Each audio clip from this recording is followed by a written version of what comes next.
Sonny Dykes did a wide-ranging interview with 365 Sports yesterday, talked about a lot of different topics, had some good insight on the running back room, also a date for return for a healthy Josh Hoover. All that coming up next here on Locked On Horned Frogs. It's your team every day.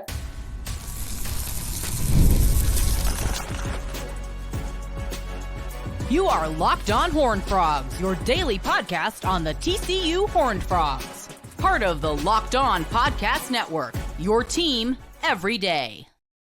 Locked On Horned Frogs, your team every day. I'm your host, Steven Simcox. Please subscribe to the YouTube channel. We're also free and available wherever it is you get your podcasts. So your favorite podcast platform, subscribe there as well. Sonny Dykes, he was on with 365 Sports yesterday. I'll try to link the interview here in the YouTube comments. Might put it on Twitter as well. I'm at Simcox Steven if you're listening to the audio version of this and you want to find it. But had some reaction to this, or I wanted to react to this, I guess I should say, after listening to it this morning. My friend Paul Catalina, who works there, he gave me a heads up and was like, hey, Sonny's going to talk to us today. Do you have any thoughts or any questions you want to pass along? And so I asked him, I said, hey, could you please ask him about the running back room? Because I know a lot of you have had questions about, okay, are we going to be good there? There's an experience, right? Cam Cook, who will be a sophomore this upcoming season, got a little bit of playing time as a true freshman. It appears he's going to be the guy taking most of the carries. You also have Trey Sanders coming back as a transfer. Nate Palmer is a name to know, the true freshman who enrolled early and is already on campus. And that's really it. And then Trent Battle, who has gotten some opportunities over the past few seasons, even though it's been primarily in the passing game and not so much in the running. I specifically said I wanted to know, did they consider going after a transfer? Because they didn't add anybody in that first portal window. It appears like they're not going to add anybody now. So they're just going to run with it, with this group, with these guys that they have. They've retooled this offensive line and hope that it'll work out. And so they asked him about the running back room, and he said they feel really good about it now. Now, one interesting thing he mentioned was he said that going into spring practice, they were unsure about it. So going into spring practice, they didn't know exactly where they stood, but after spring practice, they really feel great about it. And he had some high praise for Cam Cook.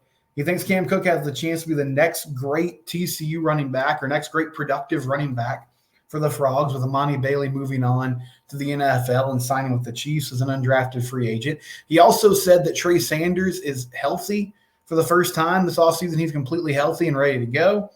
And that's big news as well, because in my mind, I just had sort of slotted Trey as really he's just going to be your short yardage guy, which is fine. You need that. They need to be better in short yardage situations this year.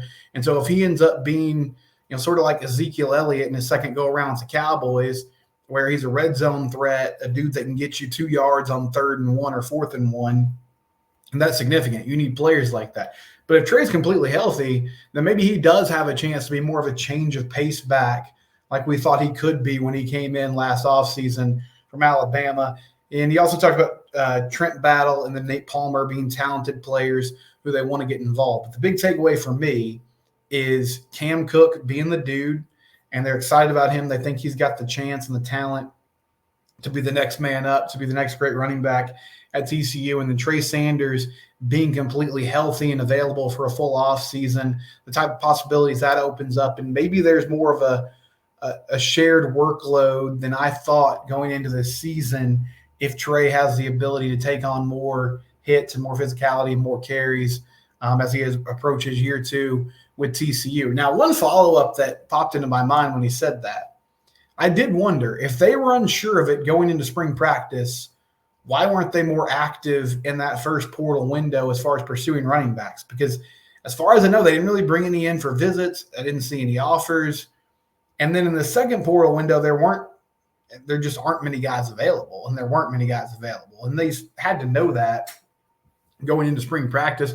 Now, maybe it's just as simple as they felt okay about it. There were some question marks, but they were just sort of like, okay, let's roll the dice, see where we're at in the spring, and we would still have time if it came to a, break glass in an emergency situation where we could go get somebody. But Dylan Edwards hit the portal from Colorado. It seemed like from the jump, though, he was headed to Kansas State, and that was honestly the only big name as far as running backs that hit the portal in this second window leading up to fall camp. But they feel good about the running back room. They think they're in a good spot with Cam Cook leading the way, and then alongside him, guys like Trey Sanders, Trent Battle, and Nate Palmer. I do feel like they've got the working pieces to make this thing happen. So much of it, though, falls on the offensive line because O-lines make running backs look good or bad, and that's just how it is. If you can't block, then it's going to be really tough to run through tackles and make plays. I thought Amani Bailey did a good job of that last year, and that might be where they miss him the most this upcoming season, was just his ability to turn nothing into at least some positive yardage, even though they kind of missed the home run threat they had with Kendra Miller and Amari DiMercado the year before. But they feel good about the running back room. They think they're in a good spot with the guys that they have. He also said that Josh Hoover will be back on June 1st. So on June 1st, summer workouts begin, the formal summer workout period where they can work with the strength and conditioning staff, get back into a routine. Right now, I'm sure the guys are still working, but it's more individually based on their own in this gap between spring practice and the summer workout period. But that's good news. I mean, that tells you that this is hopefully not something that's going to linger on throughout the season. I've talked about it before. I'm not going to belabor the point too much. It stinks that he missed those reps during spring practice, and it could lead to some setbacks in some ways. But the biggest key here is him staying healthy throughout the remainder of the season.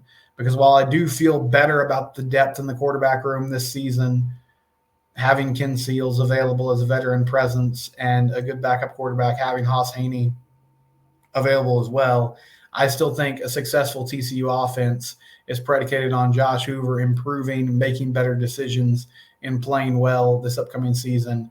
And that really starts and ends with him first being able to get on the field and stay healthy. So feel good about the running back room. Josh Hoover back on June 1st. We'll be able to go through workouts with the team.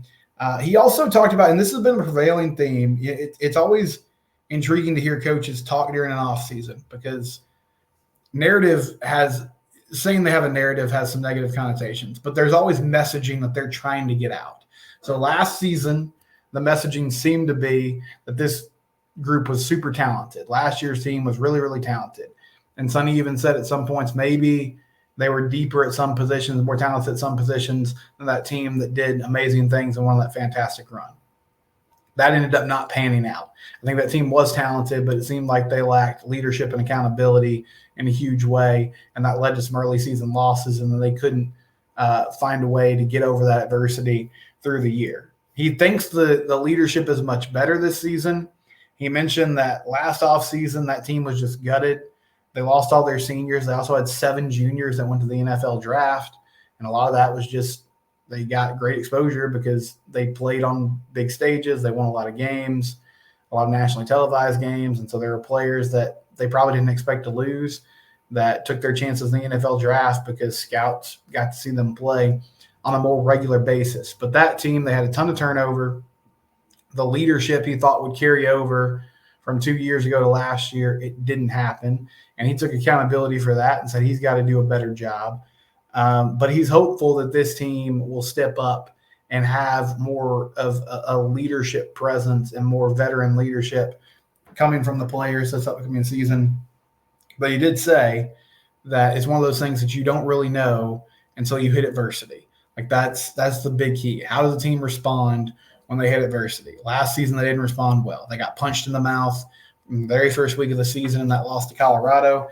And I guess they responded okay to that because they did win their next 3 games, even though none of those performances were really that inspiring. I thought they played well against SMU. I thought the wins against Houston and Nicholls State they won games, but they still didn't look like a great football team.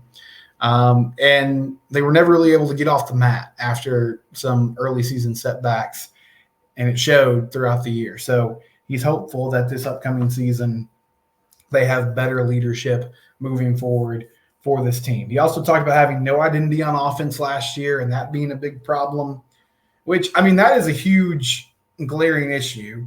And there's some extenuating circumstances that led to it. I don't think they expected to play 2 quarterbacks throughout the season, right? Chandler Morris, they thought he was going to be the guy. He wasn't. And I feel like, honestly, it was pretty clear early on in the season that he wasn't going to be the guy, and the team responded to that. And you don't want that to happen, but sometimes it just does. And then Josh Hoover took over, and I felt like the team played better and they responded better to him and his leadership. But at that point, things had already gone really south, and it was difficult for the team to kind of regroup and get back to a place where they were playing well. And then struggling on the offensive line, and we've talked about those issues that led to, I think, the offense doing some uncharacteristic things. But that's a huge question mark, and honestly, it's why, in my mind, it's a pressure-filled year for Sonny Dykes definitely, but Kendall Briles as well. Like, he's got to get this offense figured out. That's what he was brought in to do the job. And I know they put up a lot of yardage last year, all that. But the offense has to be more efficient. They have to score more points. They have to be better. They have to score more touchdowns. And identity is going to be a huge part of that. Can they find something to hang their hat on, whether that's spreading teams out and getting the ball to all their skill players with Hoover, working in a lot of empty sets and a lot of full wide receiver sets, or getting back to more of a physical run-based offense that also has the ability to get big plays down the field like they did a couple seasons ago. They're going to have to find a way to get a better identity and just, figure out what they do well on offense and execute those things this upcoming season. And then he talked about the future of college football and the opportunities there. And one more thing I wanted to mention that he discussed was just losing Dominic Williams. And he said it was a money issue. He said that Dominic had a chance to take care of his family, get paid a lot, and he took that opportunity, and he doesn't hold that against him. And that's the new world of college football and college sports. I do feel like TCU overall has done a really good job the last few seasons of retaining their talent. They lost, Zach Evans and Kyrie Coleman when the coaching change happened a few years ago. But since Sonny's been here, overall, they've done a really nice job of keeping guys in-house and being able to, meet the demands of the players. It didn't happen with Dominic Williams.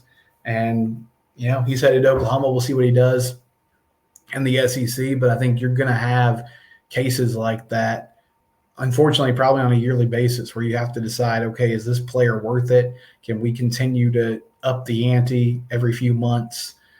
There's no salary cap. There's nothing hindering these guys, so they can just go get what they want. And that's fine. It's up to the coaches and the collectives and the administration to figure out how to make that work. But yeah, really good stuff from Sonny Dykes talking to 365 Sports. Love that answer about the running back room. They feel good about it. They think Cam Cook's going to be the guy. They think they have some other guys in Trent Battle and Trey Sanders and Nate Palmer who can do different things and be change of pace running backs. And they had questions about it before spring camp, but afterwards they felt like they had found the right mix of players to make this thing work, and they didn't see the need to go get a transfer. And the great thing about the upcoming season is we're going to find out really quick whether or not that's right or wrong. When we come back, Jamie Dixon continues to have a nice little offseason as one of the biggest targets the Frogs had in the portal. They landed in this morning. We'll talk about that next. You're on Locked On Horned Frogs. It's your team every day. You can't mess around with your car. It's one of those things. If you have a problem, you have to take care of it as soon as possible because it's only going to get worse, and it gets you everywhere. Passion, speed, drive, performance, those are the formula for winning championships in sports. It's also what keeps your ride alive. eBay Motors has everything you need, whether it's maintaining your vehicle or leveling it up to peak performance, superchargers, roof racks, exhaust kits, LED headlights, and more. Whether you're into speed, power, style, eBay Motors has you covered. Over 122 million parts for your ride. You'll always find exactly what you're looking for. And the eBay Guaranteed Fit program makes your part guaranteed to fit your ride every time or your money back. You just put the make and model of your car in their system. You put the part in the shopping cart, and they'll tell you whether or not it's the right fit for your vehicle. Whether you're burning rubber, not cash with eBay Motors, all the parts you need at the prices you want. It's easy to make your car the MVP. Keep your ride alive at ebaymotors.com. Again, that's ebaymotors.com. That guaranteed fit program is only available to U.S. customers. ebaymotors.com. Visit there today. I've been talking about this player, it feels like, for a couple weeks now. Trezarian White, forward, plays that kind of power forward position, the 4, if you want to call it that. He looks a lot like Emmanuel Miller as a player. Just with his ability to kind of do everything on the floor. Really good rebounder, can score the basketball. He was at UNC Wilmington the last few seasons. Last year averaged 19.8 points per game, shot almost 40% from 3, had about 7 rebounds per game. and really good size at 6'7", 190 pounds. He's from Mansfield originally. Apparently, he's good friends with Trey Tennyson. So that was a factor here. Trey's not going to be back next year, but he had a good experience at TCU and talked up the program. So thank you to Trey Tennyson, hitting one more big shot for the Frogs before he moves on to other things. But this is a big addition. Trezarian White was one of the more highly sought-after players in the portal. It came down to TCU and Texas Tech, and the Frogs were able to land him. I was reading – Jamie Plunkett broke this news from Horned Frog Blitz. Should have led with that, but he broke the news this morning from Horned Frog Blitz, and I was reading his write-up about Trezarian and just his background. He said in high school, as a senior at Mansfield, he averaged 22 boards a game, 19 points and 22 rebounds. So I like the sound of that. Somebody that's going to work on the glass, offensive, defensive glass, will be a good partner for Ernest Uday in that regard. Again, another guy that can stretch the floor. That's been a theme this year. So looking at the roster as it stands right now, the transfers that they brought in, Frankie Collins, the guard from Arizona, he'll most likely be your starting point guard this upcoming season. Noah Reynolds, who played some point guard, but I think they'll probably move him over to the shooting guard position. He averaged 20 points a game at Green Bay last year, really good shooter. Brendan Wenzel, who's kind of a guard-forward combo player from Wyoming, another good shooter, another guy that can stretch the floor. Also added R.J. Jones, who is a sophomore from Kansas State, really highly recruited guy out of high school, spent one season at K-State, didn't get a lot of playing time, decided to move on. He lands at TCU, and then Trezarian White also coming over as kind of that Emmanuel Miller replacement, can fill it up with points, is also going to get a lot of rebounds, play good defense, be active on both ends of the floor. And then returning, you got Ernest Uday, Jace Posey, and Isaiah Manning. Jace Posey and Isaiah Manning are the two true freshmen from last year that redshirted. They'll get some run at the guard positions. You have your incoming freshmen, Micah Robinson, David Punch, Malik Diallo, and then Ashton Simmons. So I like how this team is coming together. I feel like they'll probably add one or two more players through the transfer portal to finish out this rotation. But getting Trezarian White's a big deal. I think this is a great pickup. Again, just someone who can kind of do everything on the floor and can be a factor for you. And look, like, I know excitement around TCU basketball after the way the season ended poorly, getting blitzed by Utah State in the first round of the tournament. I know there's a lot of people that are kind of down on where they are right now because it feels like they're just sort of running on a hamster wheel of being 500 in the Big 12, getting bounced in the first weekend of the NCAA tournament. But this is a really good offseason, I think, for the Frogs. They did a nice job in high school recruiting, which has been a while since we could say that. I feel like they added legitimately talented players who should be able to play immediately. Isaiah Manning and Jace Posey, I mean, at least watching, like, I know it's practice clips, and so you got to take it with a grain of salt. But seeing what Isaiah Manning, shared on social media, the things that he did in practice, running with the guys who were contributing on that team last year, I'm excited about his development and his ability to play. Jace Posey's a great athlete. Also was a high jumper in track, can get up and down the floor.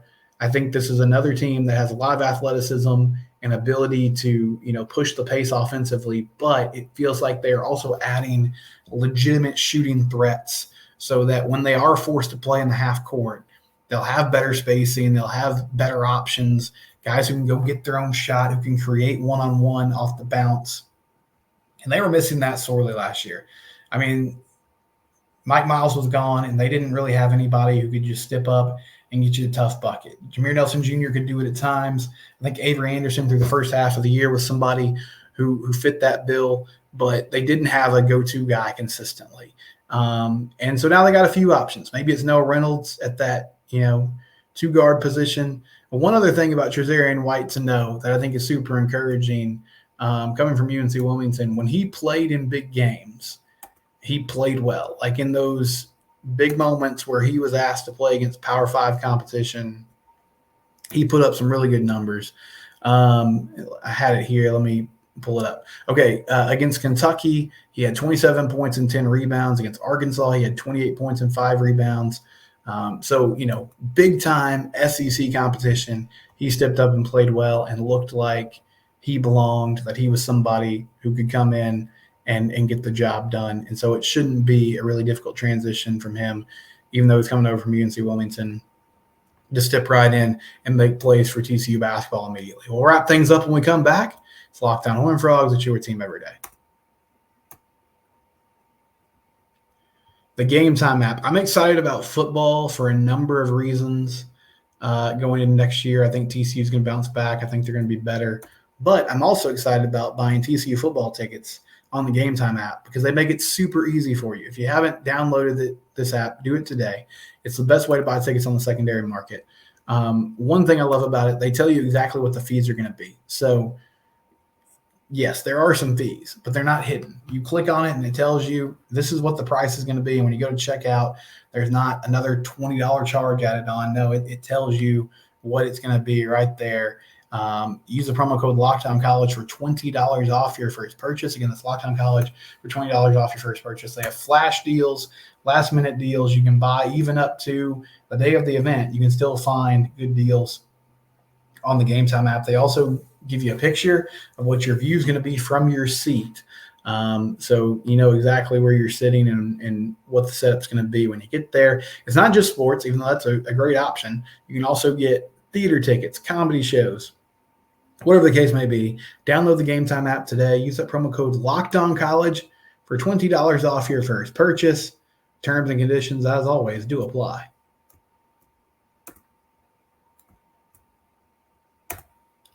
One thing I need to clean up from yesterday, I made a mistake. I forgot about the schedule change. Not really a schedule change, but last weekend of the season for Big 12 baseball, they play Thursday, Friday, Saturday, as opposed to Friday, Saturday, Sunday. They do that because the Big 12 tournament starts early next week, and so give the guys an extra day of rest before they hit the postseason. But I said that TCU is playing West Virginia Friday, Saturday, Sunday. That's not true. The series starts tomorrow at 6 o'clock. So huge series for the Frogs. As I said, I think you got to take 2 out of 3. If you don't do that against West Virginia this weekend, which West Virginia is a really good team, but if you can't find a way to win that series and get to 15-15 in Big 12 play, I think you're probably talking about making the Big 12 tournament championship game or winning the Big 12 tournament outright to make sure that you are in the NCAA tournament here in a week and a half. Yeah, we're about a week and a half away from postseason play starting in baseball. But big series for the Frogs Thursday, Friday, Saturday this weekend against West Virginia. Okay, some reactions from yesterday's episode from you guys. William Russell said it's a 10:30 p.m. kick for us on the East Coast. I guess we'll be staying up for it. So if you missed it yesterday, we have a game time for our first TCU football game of the season. They're playing Stanford in California in Palo Alto. That's going to be a 9:30 Central Time kick on Friday night, August 30th. So get your coffee ready, get your soda ready, get ready to stay up and have a late night with the Frogs. Yeah, it's one of those things. I mean, it's one game out of the year, but it stinks that it's the first game of the season and you're having to stay up so late. But hey, it's one of those deals where I'm excited just to see him play football again, and by the time it rolls around, I'll stop complaining about it. Let's see. Richard Berry says he thinks they have better depth this season on the roster. The good thing is any improvement on defense will be an improvement. He's curious to see Hoover in year 2 of starting and what he's going to look like this year, and will that lead to a great season in 2025? Yeah, that's an interesting point. I'm excited to see Josh Hoover this year as well, as I know all of you are. And what he does this season does really shape how they approach the quarterback room moving forward, because you've got Haas Haney in the fold. Right now you have Ty Hawkins committed for the 2025 class, and Ty's a 4-star prospect at the moment. I've seen some rumblings that maybe he could end up being a 5-star talent by the time it's all said and done. It's one of those things I'll kind of believe it when I see it, but he is super talented, has great arm strength. And so if he ends up having a great year and is super highly rated and you get him on campus, then what Josh does this year will determine how fast the clock goes, and kind of how they see the future moving forward.